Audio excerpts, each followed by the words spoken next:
Hello guys, welcome to my new blog. তো তোমরা সবাই কেমন আছো? আশা করি সবাই ভালো আছো, সুস্থ আছো। আর সবাইকে আমার তরফ থেকে শুভ নববর্ষ। তো আমি এখানে রেডি হয়ে গেছি, কারণ চড়ক মেলায় যাব ঘুরতে। তো দেখতে দেখতে আমরা মেলাতে চলে এসেছি, আর এখানে প্রচণ্ড ভিড় ছিল। দেন আমরা অন্য সাইডে চলে আসলাম। আমি, মা আরও আমার কাকি সবাই মিলে গিয়েছিলাম।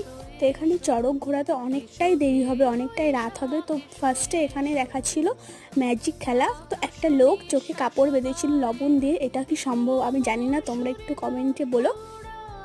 তো দেখাচ্ছিল খেলা। দেখো এখন এই বাইক চালাবে এই লোকটা। তো আমি তো ফার্স্টে অনেকটা ভয় পেয়ে গেছিলাম কি হবে না হবে। দেন এখান থেকে আমরা চলে আসলাম বাইরে, কারণ বাড়িতে যেতে হবে, অনেকটাই রাত হয়ে যাচ্ছিলো। আর দেখো এখানে কত দোকান উঠেছে, কিছু জিনিসপত্র নিয়ে এখান থেকে ঝালমুড়ি নিয়ে তো আমরা বাড়ির উদ্দেশ্যে চলে এসেছি। আর দেখো আমরা পাঁপড়, আর এটা ছোটোবেলায় অনেক কিনতাম, আর একটা আংটিও কিনেছি। তো চলো আমি বাড়ি যেতে থাকি, তোমরা আরও মিনি ব্লগসের জন্য আমার চ্যানেলটি সাবস্ক্রাইব করে দিবে। দেখা হচ্ছে নেক্সট ভিডিও।